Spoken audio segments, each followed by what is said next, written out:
இங்கே கூட்டு வந்துடலாம்.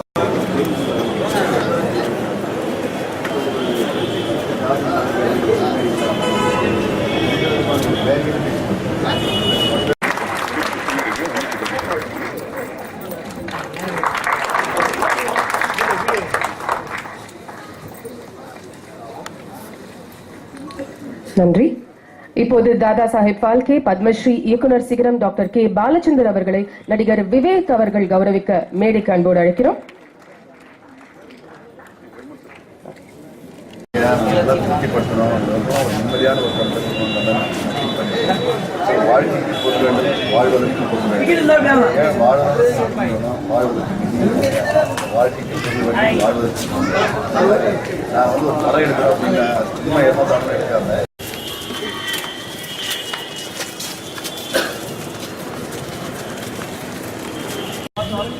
பேக் உள்ள இருக்கு.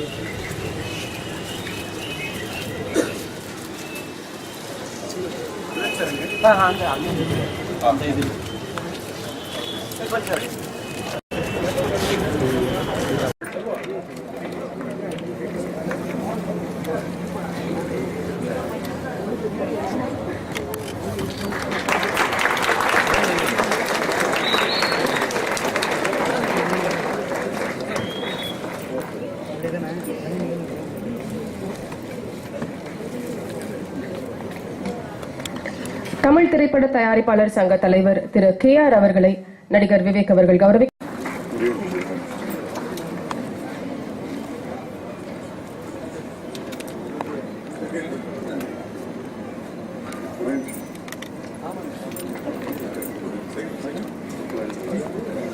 பாலச்சந்தர் சார் அவர்கள் வந்து கொண்டிருக்காங்க சைடில், அதனால கொஞ்சம் டிலே ஆகுது, வேற ஒன்றும் இல்லை. இஸ் ஆன் இஸ் வே. இந்த பக்கமாக கூப்பிட்டு வராங்க. பொதுவாக அது வரைக்கும் நான் ஏதாவது சின்னதாக அவங்ககிட்ட பேசிகிட்டு இருக்கேன், இல்லாட்டி போர் அடிச்ச உங்களுக்கு. பொதுவாக ஆடியோ ஃபங்க்ஷன்னாலே விஐபிஸ் வர பயப்படுறாங்க. ஏன்னா 30 சேரை போட்டு ஒவ்வொருத்தரையும் பேரை சொல்லி யார் டேர்ன் எப்போ வரும்னு தெரியாமல் டென்ஷன் ஆகுறாங்க. அதனால் பாருங்கள், நறுக்கா 6 சேர், 1 2 3 4 5 6 7 சேர் தான் போட்டிருக்கோம். இவங்க 7 பேர் தான் பேசுவாங்க. அதனால் ரெஸ்ட் அஷ்யூர்ட், நீங்கள்லாம் பீஸ்ஃபுல்லாக இருக்கலாம். ரொம்ப நேரம் ரொம்ப பேர் பேசுவாங்களோன்றது இல்லை. அவங்களுக்கும் வந்து AR Rahman sir he has to go by 12, அவர் வந்து ஃப்ளைட் பிடிச்சி மறுபடியும் போனோம். அதே மாதிரி பாரதிராஜா சார் தேனியிலிருந்து எனக்காக வந்திருக்காரு. ஏஆர் சார் அமெரிக்காவிலிருந்தே எனக்காக வந்திருக்கிறாரு. அண்டு என்னோட குரு வந்துட்டார்.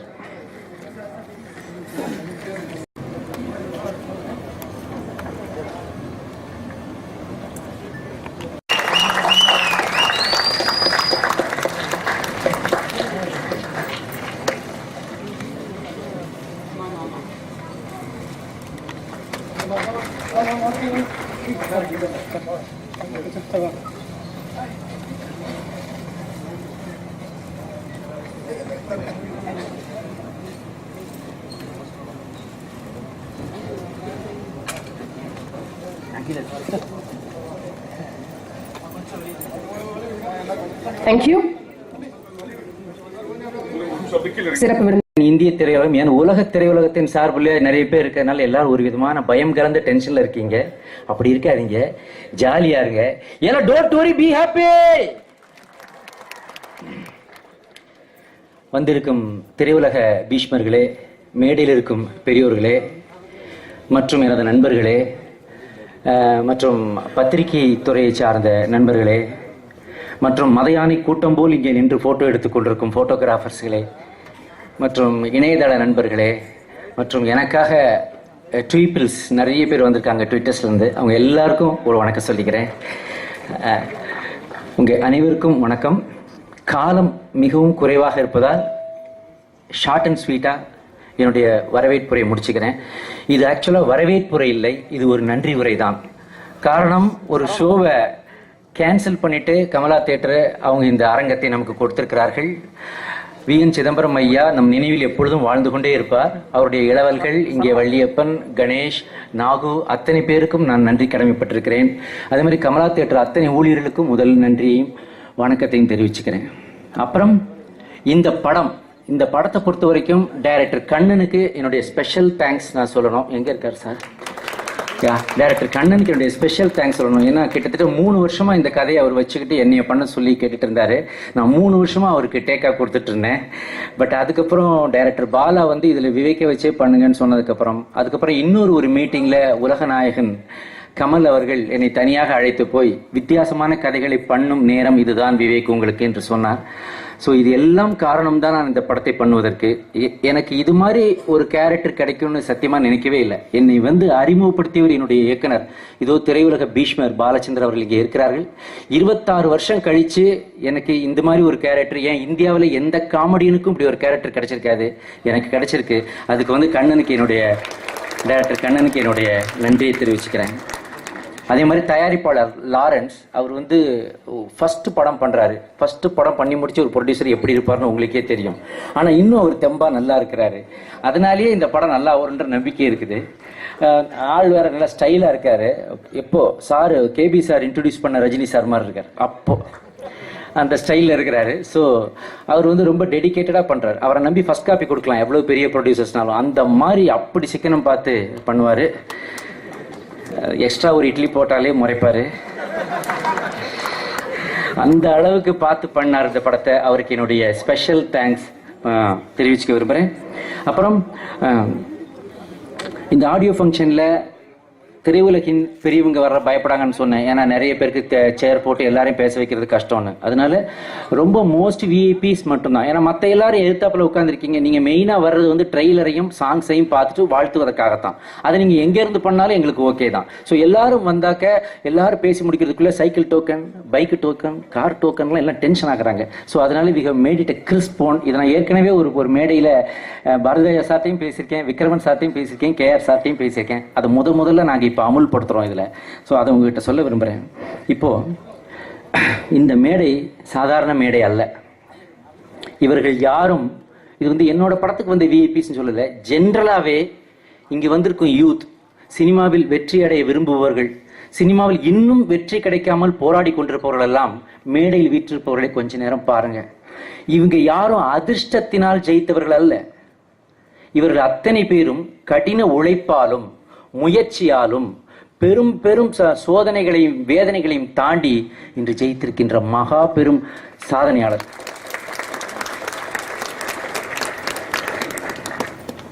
அப்படிப்பட்டவர்கள் இங்கே நாம் அழைத்து வந்திருக்கிறோம். கேஆர் சார் வந்து முதல்ல வந்து எனக்கு கேஆர் சார் வாழ்த்தி வரவேற்கிறேன். ஏன்னா அவர் வந்து சினிமாவுக்கு நமக்கு கிடைச்சிருக்க ஒரு பெஸ்ட் ஃப்ரெண்டாக இப்போ இருக்கிறாரு. அவர் வந்து ஷேவ் பண்ண அஜித்குமார் மாதிரி பல வருஷமா யூத்தாவே இருக்கிறாரு. அது அவர்கிட்ட தான் கேட்கணும். அவர் இது மீண்டும் அவருடைய சேர்ல உட்கார்ந்து நம்ம எல்லாருக்கும் ரொம்ப நல்ல ஃப்ரெண்டாக இருந்து ஹெல்ப் பண்றாரு.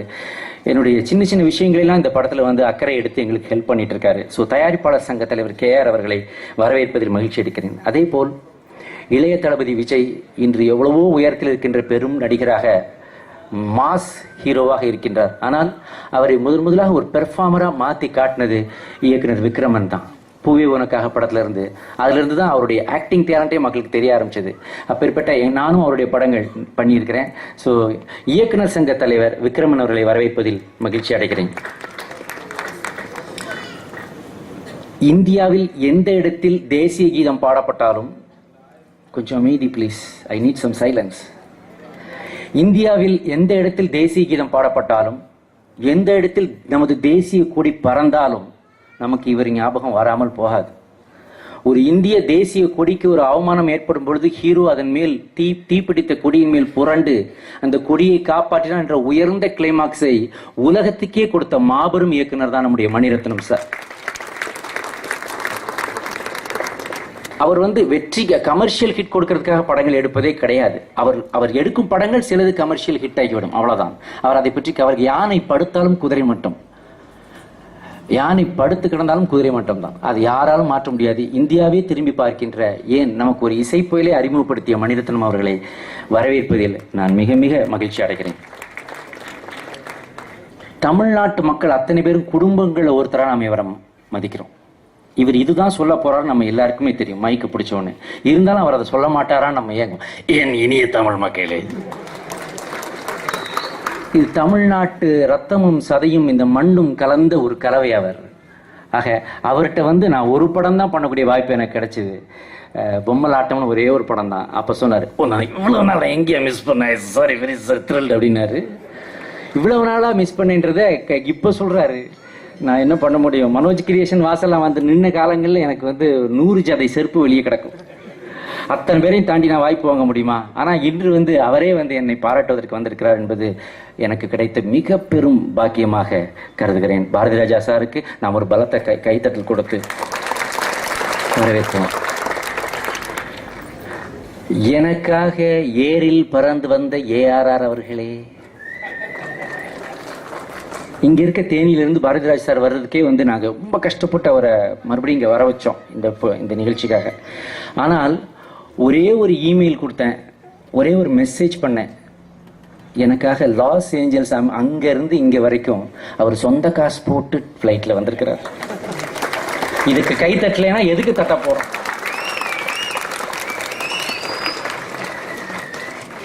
அதாவது பணிவு, உழைப்பு, தன் வேர்களை மறக்காத தன்மை.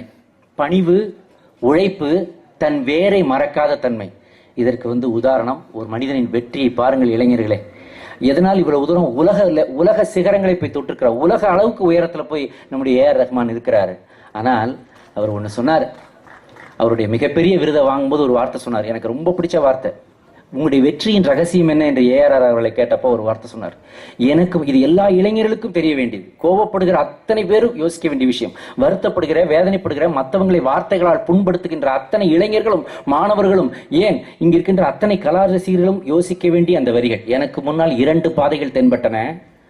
ஒன்று அன்பின் பாதை, இன்னொன்று வெறுப்பின் பாதை. நான் அன்பின் பாதையை தேர்ந்தெடுத்தேன் என்று சொன்னார். உலக பந்தில் எங்கேயோ ஒரு மூலையில இந்தியா, அதோட எங்கேயோ ஒரு மூலையில தமிழ்நாடு, அங்க எங்கேயோ கொஞ்சம் தமிழ் பேசிக்கிட்டு இருக்க இனத்தின் அந்த தமிழ் மொழியை கொண்டு போய் உலக அரங்கில ஆஸ்கார் வாங்கும் போது தமிழ் பேசினார். 2 ஆஸ்கார்கள் வாங்கியும் பணிவு, பெருக்கத்துள் வேண்டுமாம் அடக்கம்னார் வள்ளுவர். அதற்கு வாழும் உதாரணமாக திகழ்ந்து கொண்டிருக்கிறார் AR ரஹ்மான். டொரண்டோ நகர்ல அவருடைய பெயர்ல ஒரு சாலை திறந்திருக்கிறார்கள் தெரியுமா? ஒரு ஸ்ட்ரீட்டுக்கு அவர் பேர் அல்லா ரக்கா ரஹ்மான் சொல்லி அவர் பேரை வச்சிருக்காங்க டொரண்டோ கவர்மெண்ட். அது மட்டும் இல்ல, அவருக்கு தபால் தலை வெளியிட்டு இருக்கிறார்கள். இதெல்லாம் தமிழனுக்கு பெருமை இல்லையா? இப்பேற்பட்டவர்களெல்லாம் வந்து இந்த நான் தான் பாலாவை வாழ்த்துவதை நான் மிகப்பெரிய பாக்கியமாக கருதுகிறேன். நன்றி, வணக்கம்.